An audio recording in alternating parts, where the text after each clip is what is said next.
So Cookie Run Oven Smash's closed beta test has been out for almost 24 hours at the time of recording, and I have a lot of thoughts. While I know that I haven't experienced everything in the beta, I've experienced enough to be able to give my first impressions. There's a lot of good, a lot of and a lot of, well, bad. Okay, the bad is mostly bugs, but I'm not counting that. Anyways, I have a lot that I want to talk about today, so we're just going to jump right into it. So obviously, we are going to be starting off with what I like about the beta, or I guess the game itself. I think Oven Smash does a lot of things really well, which is very surprising for it only being in a beta. Anyways, the first thing I want to talk about is going to be the graphics of the game. Now, I just want to give a quick reminder that the graphics are not the art style, so mostly the quality of the effects and the models and the textures and all of that good stuff. To which I think Oven Smash does a really good job. All of the models are quite detailed, and all of the visual effects in-game look pretty good. On the visual effects end, I actually have no complaints whatsoever, even with the art style. Actually, that's kind of a lie. It looks like Chili Pepper is throwing PNGs. Wait.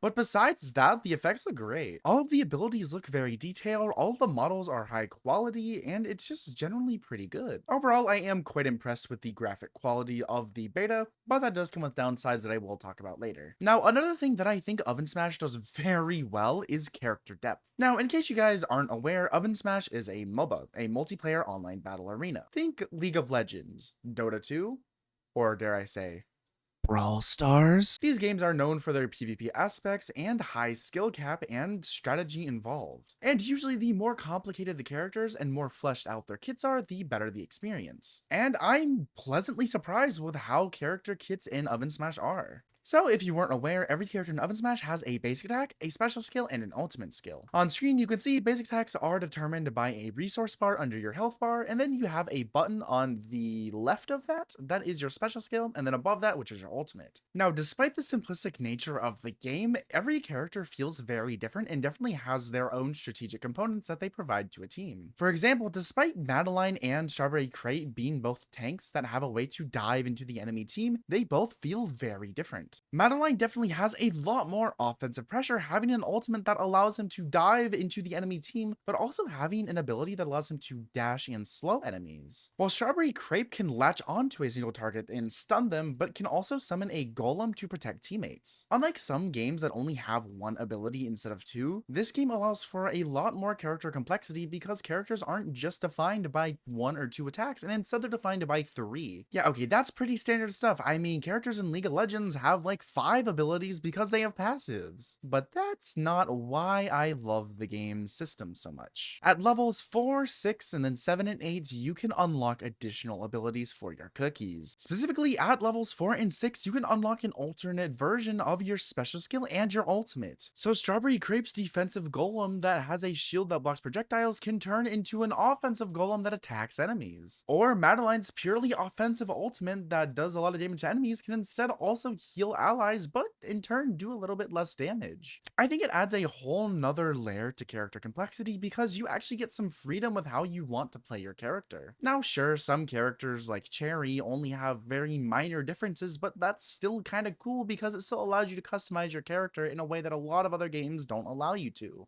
Overall, I think the character kit systems are very, very good, and this is one thing that I desperately hope stays. Though I do hope that they rework some characters like alternate abilities because I do think it's kind of silly how Cherry, it essentially just flip-flops some damage for more stun time, and I think that's kind of lame, but whatever. Overall, good system. Now, staying on the gameplay side of the game, I think the game modes are also very fun. While Gold Rush is a shameless copy of Gem Grab in Brawl Stars, it still feels very fun. But I guess you could say the quote-unquote primary game mode, the castle mode with the third of the turtle, yeah, that one, it's very fun. Like, it feels very balanced, and I actually like the gameplay loop revolving around it because it's not just mindless going in, killing enemies, and then, I don't know. There's actually some strategy involved because sure, you could go and chase an enemy, but would you rather chase an enemy or go help a teammate or go capture the turtle so that way you can actually win the game. Now, at the time of recording this video, all game modes actually are not available, so I haven't actually gotten to try all of them, but I'm sure they will be just as good. Also, I did try the Battle Royale mode, and honestly, it wasn't that bad. Kinda chaotic, but hey, that's just the nature of it. Now, the final really good thing that I want to talk about is going to be the map design of the game. Now, while characters and game modes are very important, so are the maps that you play the game on. And I gotta say, I've actually liked every single map that I've played on. Usually in a lot of games, there's some maps that you just do not want to play on, but I really didn't experience that at all in Oven Smash. Most maps felt pretty balanced with their placement of things like bushes and walls or other hazards on the map, and that was just kind of nice to see. Obviously, we'll have to see how the other game modes turn out before I can decide if I truly love all the game modes and all the maps, but you know, hey, that'll be for a later video. So overall, I think the beta did a really good job with the graphics. I think the graphics are just very good to look at. I think the game is very quality. While there are some issues, I don't think that's necessarily graphics related. Again,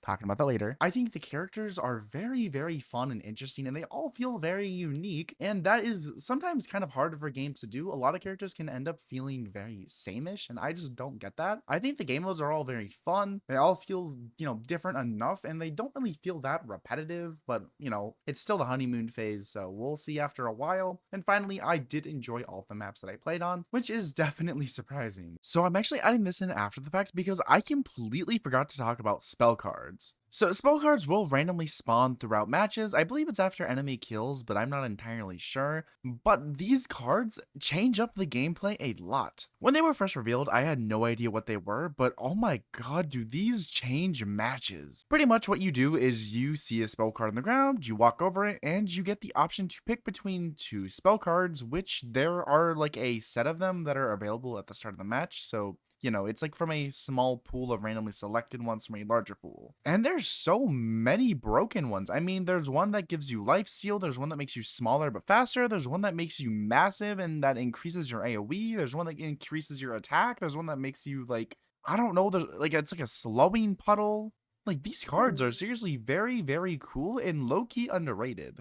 I'm so surprised that this completely flew over my head when originally recording this. So yeah, spell cards are awesome. Now it's time to move on to the meh, aka the kind of controversial things that I want to talk about with the beta. Something a little bit more serious that I think could affect the game, which is the character acquisition system. This is definitely something that will ruffle a lot of feathers, and I think a lot of people will get defensive over because people are addicted to gambling, aka gacha. So if you've played the beta, you're probably familiar with the crate system and how you unlock cookies. Now, the way you get new characters is through opening up crates where you have a chance to get a cookie. This is one outdated system. Oh my god, Dev Sisters, what are you doing? Now, Brawl Stars had this when the game came out, and they just recently switched to a new system a while ago because this system just does not work in the long run. My personal gripe with this is that a MOBA isn't a regular gacha game, and missing a character in a multiplayer PvP game is very, very bad. And very, very predatory. Unlike regular gacha games, where when a new character comes out, there's a rate up banner for them where you can then pull for them to, actually be able to get them, this game probably will not have that. It is completely random which character you get whenever you get them. That makes it a lot harder to actually get the characters you want. This isn't regular gacha. This is bad gacha. And it's even worse because it's not locked behind a gacha mechanic, it's locked behind loot boxes. Loot boxes that they'll sell to you if you want to get more characters, and then you probably still won't get anything. Oh, but Dev Sisters loves their gacha. They never get rid of it. Well, they did. They got rid of it in Cookie Run Oven Break, and it made the game a lot better. I wonder why. Essentially, I don't like the character acquisition system. While I think the loot boxes are okay because it's like, whatever, they better implement some other way to be able to get the characters you want, because there's no way that that's going to help the game when Oven Smash is already entering a very competitive market of mobile MOBA games. We don't need another mobile MOBA game that just comes across as a cash grab. And while it's fine now because it's a beta and they're being very generous, that's not going to be the reality in the actual game. Now, what's my proposal? I don't know. I think the upgrading system, having the soul chips behind loot boxes, is honestly fine because, you'll slowly get those, and it does seem like soul chips are actually a lot easier to get than characters. But I really do worry if they don't have any other way to obtain characters. I would say they could probably implement a gem system where you can flat out buy characters and then, you know, you have to get their soul chips from loot boxes or whatever. Or just completely get rid of loot boxes. Unfortunately, I'm not expecting this to change because, well, I don't really think they have a reason to. A large part of the player base loves gacha, and that is probably why this system will stay around, unfortunately. They're lucky the gameplay is good. Now, besides that, I don't really have anything else to complain about. I would talk about costumes, but costumes haven't really been implemented too much. I mean, there's some free cosmetics that are just like hats and whatnot, but haven't experienced them enough to have a first impression on it. But I overall think that they've done a pretty good job. And then the bugs came. You have the 89% bug, you have the models freaking out, you have particle effects covering the whole screen, you have the 1 out of 6 bug, you have major lag issues. Just found a bug where the game plays for you and an AI takes over your game? What the heck? I also experienced a bug earlier where I was playing Blue Slushy and my arrows would just not shoot out at all. Actually, none of my projectiles would shoot out. They would blow up in my face and I couldn't fight and we lost. Yeah, to say the beta is laggy would be an understatement. Now, ultimately, we kind of just have to power through the bugs because this is a beta test and you should expect it to not function entirely correctly. That makes sense. Otherwise, the game would be out. If the game was working perfectly, it would be in full release, but it's not. We are testing the game. So yes, I will give Dev Sisters grace on it because it's a beta test and we should not expect it to work perfectly. Now, I will say the one thing I am worried about is that it looks like the game will not be friendly on lower end devices. Tower of Adventures already has issues and it's the first 3D Cookie Run game and I don't know if it will be much better with Oven Smash. So yeah, I guess there's that. It also does seem like some cookie animations are quite janky, especially I know String Cheese Cookie, whenever you try and spin her around, she doesn't actually spin around, she like teleports around, which is just a little odd. Either way, yeah, I just wanted to share all those bugs because I thought some of them were funny. Anywho, let me know what you guys think. Overall, I'm enjoying the beta so far, and despite the issues with it and despite the performance issues, I think the game is going to stick around. The game is very fun at its core, and despite all the issues I have with it, I am 100% playing it when it comes out. I personally love MOBAs, and I'm excited to add this to my list of MOBAs and will be heartbroken whenever it goes offline because it's a beta test and it's not staying. Oh, but hey, we'll be okay. We'll be okay. Anyways, if you guys enjoyed, a like and subscribe would be appreciated. I will be posting more Oven Smash content and obviously more Tower of Adventures content, so you know, stick around if you want to see that. And I will see you all in my next video. Bye guys!